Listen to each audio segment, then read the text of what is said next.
الحمد لله وكفى والسلام على عباده الذين اصطفى أما بعد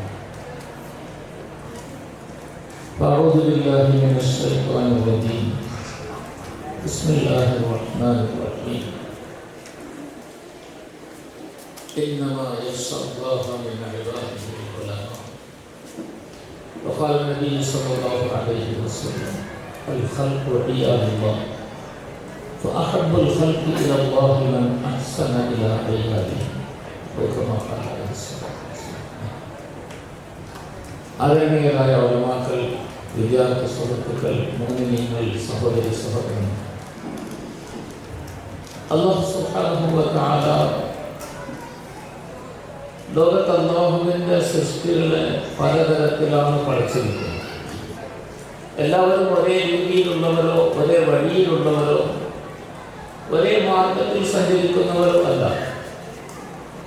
വ്യത്യസ്തമായ രീതിയിൽ വ്യത്യസ്തമായ മാർഗങ്ങളിൽ സഞ്ചരിക്കുന്നവരാണ്. പക്ഷെ എല്ലാവരും അല്ലാഹുവിൻ്റെ അടിമകളാണ്.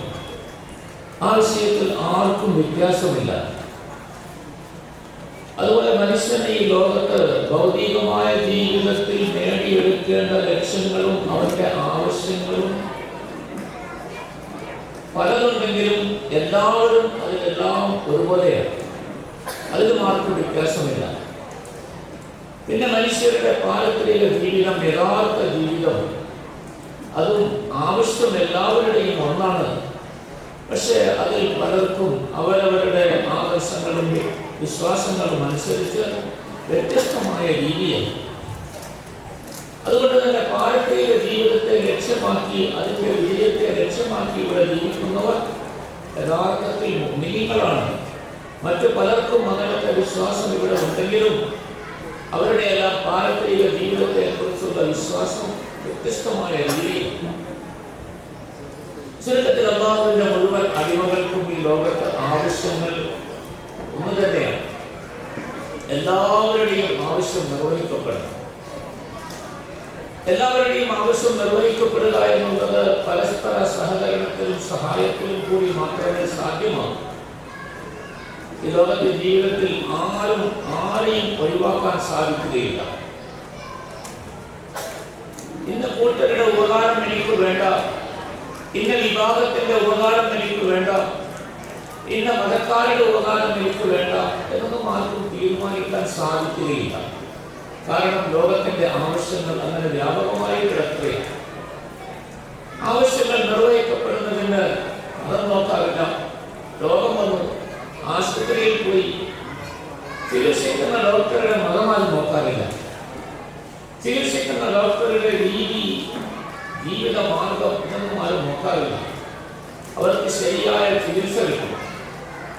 ഒരു സാധനം ആവശ്യമുള്ളത് വാങ്ങണം, ഏത് കടയിലാണോ നല്ല സാധനം കിട്ടുന്നത് അത് വാങ്ങിക്കുമെന്നല്ലാതെ അത് ആരുടെ കടയാണ്, ഏത് വിഭാഗക്കാരുടെയാണ്, ഏത് മാർഗത്തിൽ സഞ്ചരിക്കുന്നവരുടെയാണ് ഇതൊന്നും നോക്കാറില്ല. കാരണം മനുഷ്യന്റെ ആവശ്യങ്ങൾ നിർവഹിക്കപ്പെടും. അല്ലാഹു സുബ്ഹാനഹു വ തആല ഇതിനുള്ള സംവിധാനമാണ് ഈ ലോകത്ത് നിശ്ചയിച്ചിരിക്കുന്നത്. എല്ലാവർക്കും പരസ്പരം ഉപകാരം. സയ്യിദുനാ മുഹമ്മദ് റസൂലുള്ളാഹി സ്വല്ലല്ലാഹു അലൈഹി വസല്ലം തങ്ങളെ കുറിച്ച് നാം കേട്ടിട്ടുണ്ട്.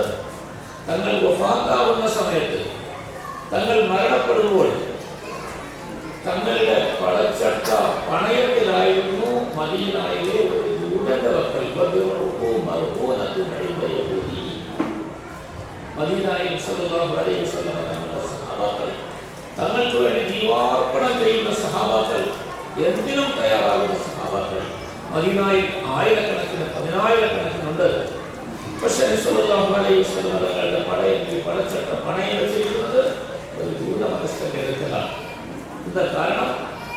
അവർ ആവശ്യം നടത്തുന്നത്. സല്ലല്ലാഹു അലൈഹി വസല്ലം തങ്ങൾക്ക് സേവനം ചെയ്യുന്ന ഒരു കുട്ടിയുണ്ടായിരുന്നു. പ്രായപൂർത്തിയുടെ അടുത്ത ഒരു കുട്ടി. ആ കുട്ടി രോഗിയാണ്. തങ്ങൾക്ക് സേവനം ചെയ്യാൻ പരാതിയായി കിടപ്പിലായി. സല്ലല്ലാഹു അലൈഹി വസല്ലം തങ്ങൾ ആ കുട്ടിയെ സന്ദർശിക്കാൻ വേണ്ടി ആ കുട്ടിയുടെ വീട്ടിൽ പോയി.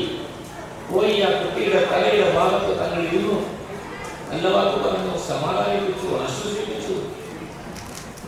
ആ കുട്ടിയുടെ പിതാവ് അടുത്തുണ്ടായിരുന്നു. ഈ കുട്ടിയോട് സല്ലല്ലാഹു അലൈഹി വസല്ലം പറഞ്ഞു, അവസാന സമയമാണെന്ന് തങ്ങൾക്ക് ബോധ്യപ്പെട്ടപ്പോൾ മോനെ കലിമ പറ, ലാ ഇലാഹ ഇല്ലല്ലാഹു മുഹമ്മദുർ റസൂലുള്ളാഹി എന്ന കലിമ പറ എന്ന് റസൂലുള്ളാഹി അലൈഹി വസല്ലം തങ്ങൾ പറഞ്ഞു. കുട്ടി കേട്ട് പറഞ്ഞില്ല. അടുത്തിരുന്ന പിതാവിന്റെ നേരെ നോക്കി, എന്താണ് ഞാൻ ചെയ്യേണ്ടത്? പിതാവ് അനുവാദം കൊടുത്തു. കുട്ടി കലിമ പറഞ്ഞു. റസൂലുള്ളാഹി അലൈഹി വസല്ലം തങ്ങൾ ആ കുട്ടിയുടെ ഭാഗത്ത് നിന്ന് തങ്ങൾ മടങ്ങി അൽഹംദുലില്ലാഹി അല്ലദീ അൻഖദഹു മിനന്നാർ. കലിമ പറയാതെ പോയിരുന്നെങ്കിൽ ചിലപ്പോൾ നരകത്തിലേക്ക് പോകേണ്ടി വരുമായിരുന്നു. പക്ഷെ അല്ലാഹു സുബ്ഹാനഹു വ തആല കലിമ പറയാനുള്ള ഭാഗ്യം കൊടുത്തു. ഞാനത് പറഞ്ഞപ്പോൾ അതിനെ സമ്മതിക്കാനും അനുവാദം കൊടുക്കാനും ഏറ്റെടുക്കാനും ആ പിതാവിന് സാധിച്ചു. അങ്ങനെ ആ കുട്ടി നരകത്തിൽ നിന്ന് രക്ഷപ്പെട്ടു. അല്ലാഹു തആലയ്ക്കാണ് സർവ്വസ്തുതിയും അവനെ രക്ഷപ്പെടുത്തിയത്. സല്ലല്ലാഹു അലൈഹി വസല്ലം പറഞ്ഞു. ഇവിടെ രോഗി ആരാണ്? അത് നോക്കിയില്ല. ആരുടെത്തിലാണ് പണയം വെക്കുന്നത്? ഇത് നോക്കിയില്ല.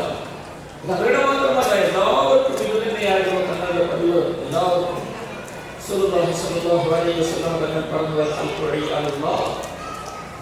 സൃഷ്ടികൾ മുഴുവൻ അല്ലാഹുവിന്റെ കുടുംബത്തിലെ അംഗങ്ങളാണ്.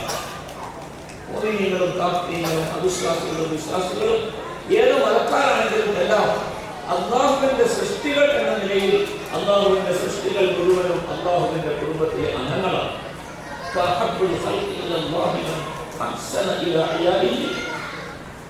അല്ലാഹുവിന്റെ അടുക്കൽ ഏറ്റവും പ്രിയപ്പെട്ടവൻ, അല്ലാഹുവിന്റെ ഇഷ്ടത്തിന് പാത്രഭൂതനാകുന്നവൻ അല്ലാഹുവിന്റെ സൃഷ്ടികൾക്ക് ഉപകാരം ചെയ്യുന്നു. അവിടെ പ്രത്യേകിച്ച് നബി സല്ലല്ലാഹു അലൈഹി വസല്ലം തങ്ങൾ ആരെയും എടുത്തു പറഞ്ഞില്ല. അല്ലാഹുവിന്റെ മുഴുവൻ സൃഷ്ടികൾക്കും ഉപകാരം ചെയ്യുന്നവനാണ്. ആ സല്ലല്ലാഹു അലൈഹി വസല്ലം തങ്ങൾ പഠിപ്പിച്ച ഉപകാരം ചെയ്യേണ്ടത് ആർക്കാണ്? മനുഷ്യർക്ക്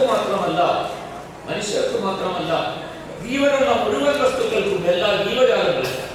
ഒരു പൂച്ചയെ കെട്ടിയിട്ട് ആഹാരം കൊടുക്കാതെ വിശന്ന് ചത്തുപോയതിന്റെ പേരിൽ വലിയ ഇബാദത്തുകാരിയായ ഒരു സ്ത്രീ നരകത്തിൽ പോയ സംഭവം സല്ലല്ലാഹു അലൈഹി വസല്ലം തങ്ങൾ പറഞ്ഞു തന്നിട്ടുണ്ട്. ദാഹിച്ചു വലഞ്ഞ ഒരു പട്ടി അതിന് തന്റെ സ്വന്തം കാലുവ ഊരി കിണറ്റിൽ നിന്ന് വെള്ളം കോരി കുടിക്കാൻ കൊടുത്തതിന്റെ പേരിൽ അല്ലാഹു സുബ്ഹാനഹു വ തആല പാപം പുറത്തു കൊടുത്ത ഒരു മഹാദേശിയായ പെണ്ണിന്റെ സംഭവം നമ്മളെ പഠിപ്പിച്ചിട്ടുണ്ട്. ചുരുക്കത്തിൽ അല്ലാഹുവിന്റെ മുഴുവൻ സൃഷ്ടികൾക്കും ഉപകാരം ചെയ്യുന്നവരാണ്. ഇവിടെ നസീഹ അവരുടെ പദ്ധതികളെ കുറിച്ച് പറയുകയുണ്ടായി, വിവരിക്കുകയുണ്ടായി. അതിൽ ഈ കാര്യങ്ങൾ മുഴുവനും വരുന്നു. മനുഷ്യന്റെ ഉപകാരം, പാരമ്പര്യ ജീവിതത്തിൽ രക്ഷപ്പെടാനുള്ള ഉപകാരം ഏറ്റവും മുമ്പിലുള്ളതാണ്. അതിനാണ് വിദ്യാഭ്യാസം നൽകുന്നത്, പരിശുദ്ധമായ ദീനിന്റെ അറിവുകൾ നൽകുന്നത്, പരിശുദ്ധമായ ഖുർആൻ ശരീഫ് പഠിപ്പിക്കുന്നത്, ദീനീയ വിജ്ഞാനങ്ങൾ നൽകി ആ വഴിയിൽ വളർത്തുന്നത്. അതേപോലെ ദീനിയായി ജീവിക്കണമെന്ന് ആഗ്രഹിക്കുന്നവർക്ക് അതിന്റെ മാർഗദർശനം നൽകുന്നു, അതിന് വേണ്ട കാര്യങ്ങൾ പഠിപ്പിച്ചു കൊടുക്കുന്നു. അവിടെ പ്രായം നോക്കാറില്ല, എല്ലാ പ്രായക്കാർക്കും പഠിക്കാനുള്ള സംവിധാനം ഏർപ്പെടുത്തിയിരിക്കുന്നു. അതേപോലെ ആവശ്യക്കാരായ രോഗികൾക്കും മറ്റുള്ളവർക്കുമുള്ള സഹായം, മറ്റാവശ്യങ്ങളിൽ അവരെ സഹായിക്കുന്നു, സാമ്പത്തികമായ നിലയിൽ ബുദ്ധിമുട്ടുന്ന വിഷമിക്കുന്ന ആളുകളെ സഹായിക്കുന്നു. ഇങ്ങനെ വിവിധങ്ങളായ പദ്ധതികൾ നമ്മളുടെ മുമ്പിൽ അവതരിപ്പിക്കപ്പെട്ടു. ഇതെല്ലാം അല്ലാഹുവിന്റെ വലിയ പ്രയോജനമുള്ളത്, അല്ലാഹുവിന്റെ വലിയ സ്വീകാര്യമുള്ളത്. അത് ചെയ്യുന്നവർക്ക് അല്ലാഹുവിന്റെ പ്രീതിയും മഹത്വവും നേടിയെടുക്കാൻ സാധിക്കുന്ന കാര്യങ്ങളാണ്. അല്ലാഹു സുബ്ഹാനഹു വ തആല ഈ പാതയിൽ അവരെ ഉയർന്ന നിലവാരത്തിലേക്ക് ഉയർത്തി അല്ലാഹുവിന്റെ മുഴുവൻ സൃഷ്ടികൾക്കും ഉപകാരപ്പെടുന്ന പ്രയോജനപ്പെടുന്ന പ്രവർത്തനങ്ങളിൽ മുഴുകാൻ അവർക്ക് അല്ലാഹു ഭാഗ്യം നൽകട്ടെ. അതിന് വേണ്ട എല്ലാ നിലയിലുള്ള സഹായങ്ങളും അതിനുവേണ്ട എല്ലാ വഴികളും അല്ലാഹുവിന്റെ ഭാഗത്ത് നിന്ന് അവർക്ക് അല്ലാഹു തആല തന്നെ ഏർപ്പാട് ചെയ്തു കൊടുക്കുകയും അതിന്റെ സഹായികളായ ആളുകളെ അല്ലാഹു അവർക്ക് അടുപ്പിച്ചു കൊടുക്കുകയും നാം എല്ലാവർക്കും അവരുടെ ഈ പദ്ധതികളിൽ സഹകരിക്കാനും സഹായിക്കാനും അല്ലാഹു സുബ്ഹാനഹു വ തആല ഭാഗ്യം നൽകി അനുഗ്രഹിക്കുകയും ചെയ്യുമാറാകട്ടെ എന്ന് മാത്രം ദുആ ചെയ്തുകൊണ്ട്, സമയം വളരെ കുറവാണ്, നമസ്കാരത്തിന് സമയം അടുത്തതുകൊണ്ട് എന്റെ വാക്കുകൾക്ക് വിരാമം കൊടുക്കുന്നു. അവർ ഇവിടെ വെച്ച് നൽകിയ ആദരവിൽ യോഗ്യനായിട്ട് നൽകിയതൊന്നുമല്ല. അവർ നോക്കിയപ്പോ കാര്യം ചെയ്തേക്കാമെന്ന് വിചാരിച്ച് ആരെങ്കിലുമൊക്കെ പലരെയും തിരഞ്ഞപ്പോൾ എന്റെ കൂട്ടുകാരെ കണ്ടു. 3 പേരും എന്റെ കൂട്ടുകാരാണ്, എന്നോടൊപ്പം സഹവസിച്ച് ഒരുമിച്ച് പഠിച്ചവരാണ്. 4ാമത്തെ ആളും അങ്ങനെ തന്നെ കൂട്ടത്തിൽ ഒരുപാട് നാളുകൾ ഇല്ലെങ്കിലും കൂട്ടത്തിൽ സഹകരിച്ചിട്ടുള്ള ആളാണ്. നോക്കുമ്പോൾ എന്റെ കൂട്ടത്തിലുള്ളവരാണ് എല്ലാവരും. അല്ലാഹു സുബ്ഹാനഹു വ തആല എല്ലാവർക്കും ആഫിയത്തോടു കൂടിയുള്ള ദീർഘായുസ്സ് നൽകി അനുഗ്രഹിക്കുമാറാകട്ടെ. അല്ലാഹു അല്ലാഹുവിന്റെ ദീനിന്റെ സേവനത്തിലായി അവസാനം വരെ കഴിഞ്ഞുകൂടാൻ അല്ലാഹുവിന്റെ കരുണ കൊണ്ട് ഭാഗ്യം നൽകി എല്ലാവരും സ്വീകരിക്കുമാറാകട്ടെ. ഇത് നൽകിയ എല്ലാവർക്കും എല്ലാവരെയുള്ള നന്ദിയും കടപ്പാടുകളും അറിയിച്ചുകൊണ്ട് ഈ യോഗത്തിന് എല്ലാ നിലയിലുള്ള ആശംസകളും കടന്നുകൊണ്ട് ഞാൻ എൻ്റെ വാക്കുകൾ അവസാനിപ്പിക്കുന്നു. അസ്സലാമു അലൈക്കും.